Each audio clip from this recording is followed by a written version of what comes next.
What's up mga technician? Nagbabalikan DIY Pro Technician sa mga hindi pa nagsusubscribe guys. So subscribe na kayo. Click ang notification bell button. Click ang flash nyo rin na mga videos. So yun guys, magre-repair tayo ng DeWalt. Saan na yung ano niya, model number? Wala, ito. Ayan. DeWalt DCS 438 na ayan o, cut-off tools or cut-off tool guys. So, ang problema po nito guys ay pagka tinirigger nyo siya, namamatay siya. Kanya, ayun o, patay. O, nakatrigger ako. Kanya, so kahit ganyan ka, ayaw niya mag power on. Or ayaw niya mag-running. Minsan nagra-running, minsan kasi hindi eh. Tingnan niya, ayun o, off, namamatay. O, patay ulit. Ganyan lang siya guys. Mag-on lang siya. Minsan, ang on niya lang, ano lang eh, yung saglit lang na on, tapos biglang, hindi na rin ayun o. Ayaw gumana o. So, ang gagawin natin dito ay tuturo ko sa inyo guys kung anong gagawin. So, tanggalin lang to.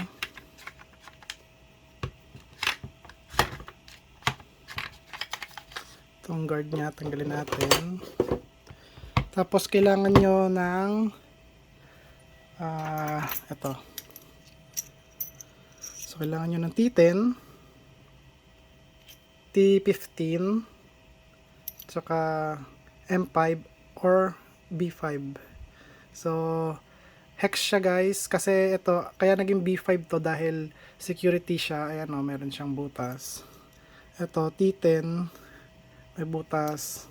Mga security torques kasi yan guys. So, yung sa inyo kahit walang butas dahil yung tatanggalin natin na hex or yung torques ay wala siyang pin sa gitna. Ayan o.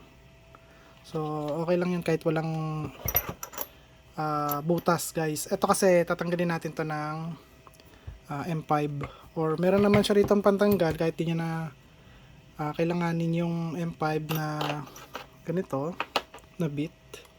So ito yung gamitin nyo pang tanggal dito, pero sa akin kasi guys tatanggalin ko siya ng ito tag dito yung kalimutan ko tag dito,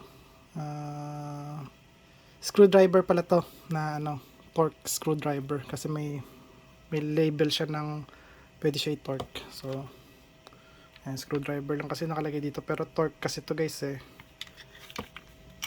So ayan, tanggalin mo natin to.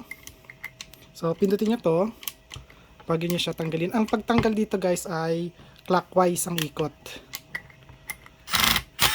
Ano, clockwise yung ikot niya, baliktad. Diba? So tanggalin natin to para walang sagabal sa gagawin natin. So ngayon kailangan natin ng T10. So tatanggalin naman natin ito.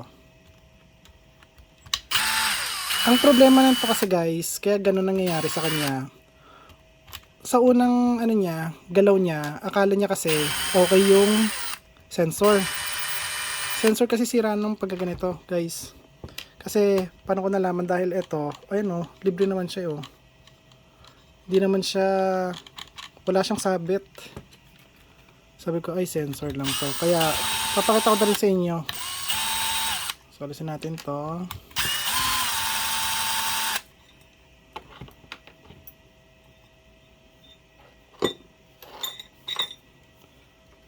Tapos gamit tayo ng T15 kasi makakapal na yung screw nanto. Tatlo lang naman yan.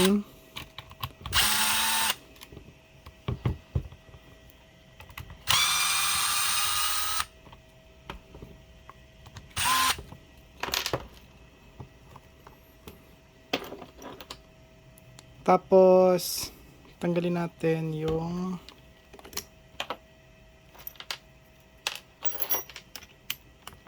dito guys, ayan o, ito. So ayan, tatanggalin nyo, ayan to. Tapos dito, tsaka ito.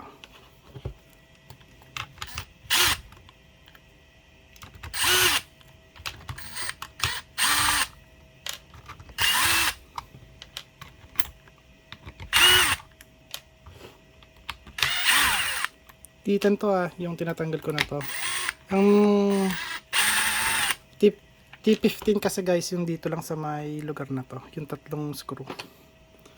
Tapos kailangan nyo ng blade. Kasi biblade nyo yung sticker dito tsaka yung sticker dito. So yun lang. So wait lang ko, biblading ko lang to.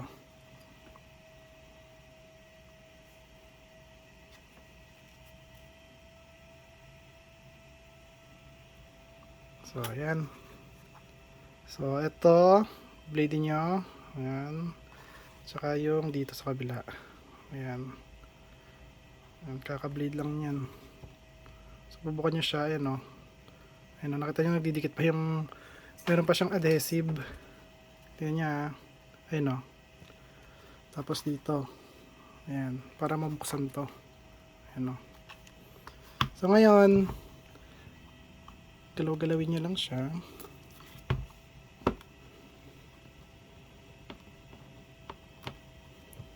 Ay, meron pa pala rito.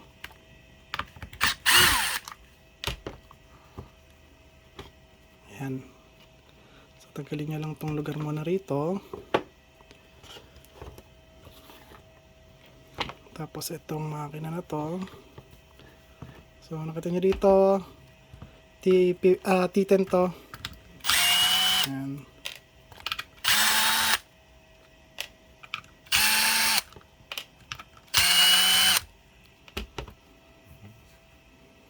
Ay, biblading nyo rin to guys. Wait lang, biblading ko muna to.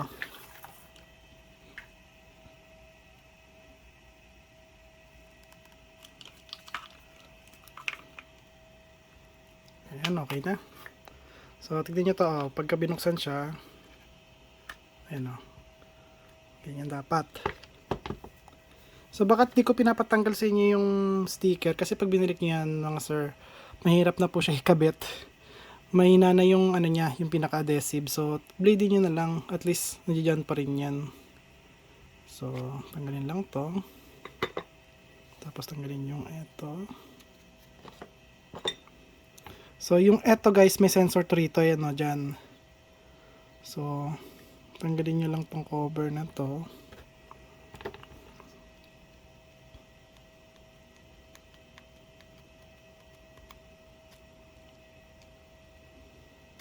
Alright. Tapos eto, tutulak nyo ng daliri nyo paloob. Ito. Tapos hawakan nyo to. Yan. So tutulak nyo siya. Didiinan nyo mabuti. So mabilisan lang. Ganon. Tapos antayin yung makuha nyo yung ano. Matigas lang siya. Ayan. So tignan natin yung dumi dito. So dito, linisin nyo siya ng towel, paper towel. So ganito guys. So linisin natin siya. So makita nyo yung dumi niyan. Kasi ito guys ay may magnet. Magnetic siya.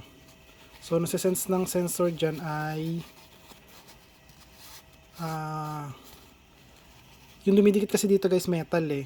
So pagka ang metal kasi halos magkakadikit na, nasa-sense ng sensor niya, yung Hall effect sensor, na sira yung ano niya, sira yung magnet niya, or yung position ng magnet mali. Kaya papatayin niya yung system. So ayan, okay na yan.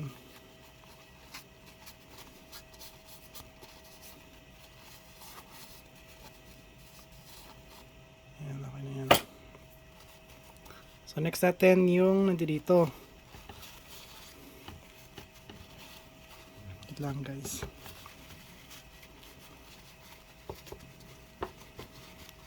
So linisin nyo mabuti itong nasa likod na to. Kasi nandito gumagapang yung linya ng Hall effect sensor niya. Pag napakadumi nito or mag-grease siya, yung mga linya nagdidikit yan. Diba?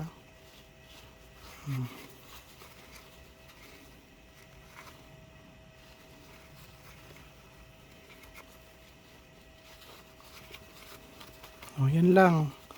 Kung tatanungin nyo ako, sir, yung Hall effect sensor niya nasa likod bakit di mo malinis yon? Kasi yon guys, yung Hall effect sensor sa loob ay may ano siya, may coating na siya. Pakita ko sa inyo. Ano, may coating yun eh, ano. So, kahit na mga likabukan yun, pero wala naman siyang alikabok guys eh. So, kahit likabukan siya, okay lang kasi hindi naman siya para magdikit-dikit. Dito yung sa likod kasi wala siyang ano, coating. So, pero ayan guys, malinis na siya. So, madumi siya eh. Gano'n siya kadumi oh. Ayan oh. Bakal kasi yan eh, na nagdidikit-dikit. So, ngayon, i-ano na natin siya.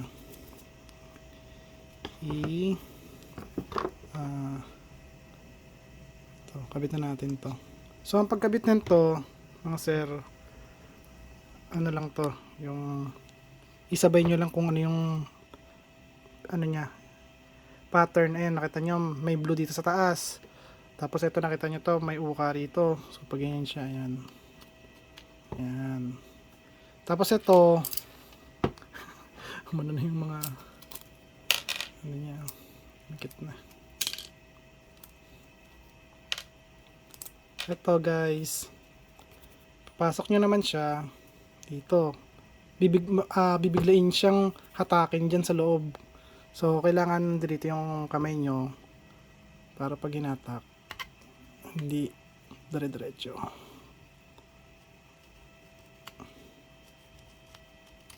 Yan. Tapos ngayon, eto, may pattern pa rin to, mga sir. So, nakikita nyo rito sa may blue, eto ilagay nyo rito. Eto, itong may uka na to. Sasakto nyo siya rito. Yan, makakapasok dyan. Oh. Okay. Tapos, higpitan nyo. Tapos, ikot nyo. Ayan o. Libre na ngayon siya. Ayan. Kasi pag di nyo inigpitan to, matigas to syempre. Pero kailangan libre siya. Ayan. Katulad kanina, libreng-libre rin siya. Kasi wala naman siyang dumi. Ngayon, kawit na natin muna para sigurado na hindi siya matatanggal. Kasi pwede ko siyang paandarin guys nung nakaganito. Kaso lang, baka pag sumobra yung bilis, pag umandar na siya, sumobra ang bilis, baka magkalasan. So, lagyan mo natin siya rito sa may lalagyanan niya. Ayan.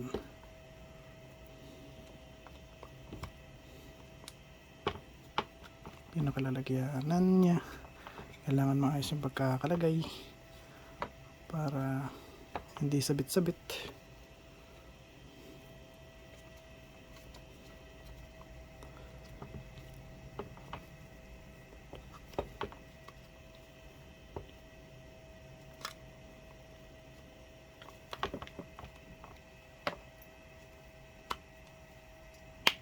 Kailangan mag-ano siya eh, tumugma siya doon o pumasok siya doon sa may pinakakanal niya. Kasi pag di siya pumasok sa pinakakanal niya, hindi siya maglalapat, mga sir.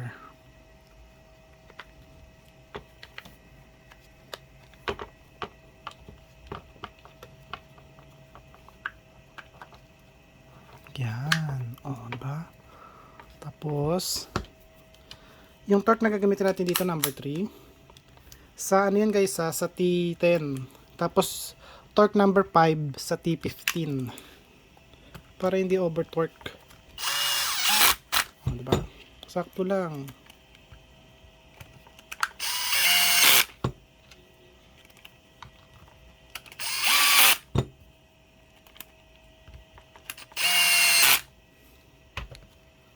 Then, lagyan natin siya rito.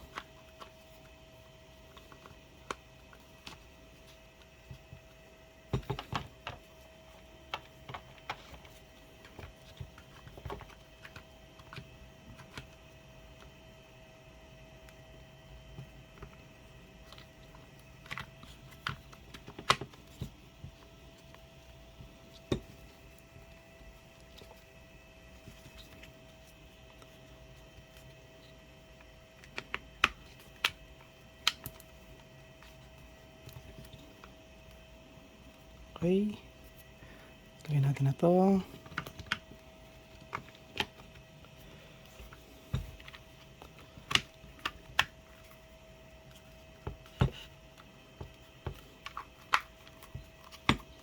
Lagyan lang natin siya ng konting screw para hindi magkalas.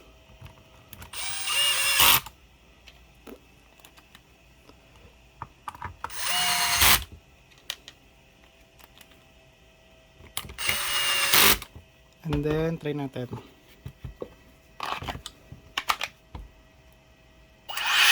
Yun, no?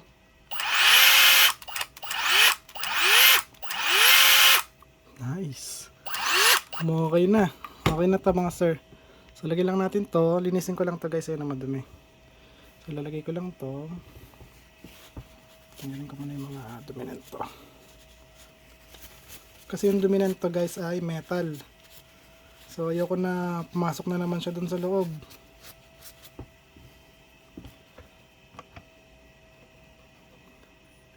Ikot mo to, or ikot ko to guys para makapasok. Ayun. And then, lagyan natin is T15. Tapos 5 yung torque. Lagyan natin tong T15. Huwag natin siya higpitan kasi di pa gano'n. Di pa siya lapat-lapat talaga eh. So, ayan. Alright.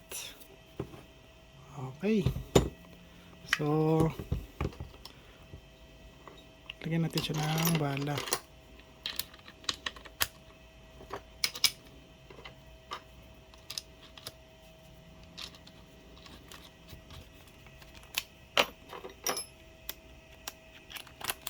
Lock.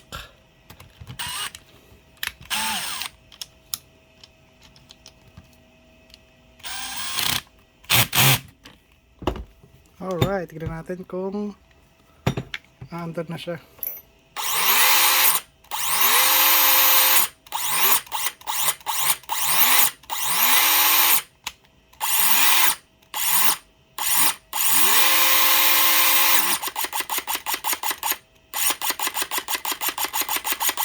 Kanina hindi siya ganyan, di ba?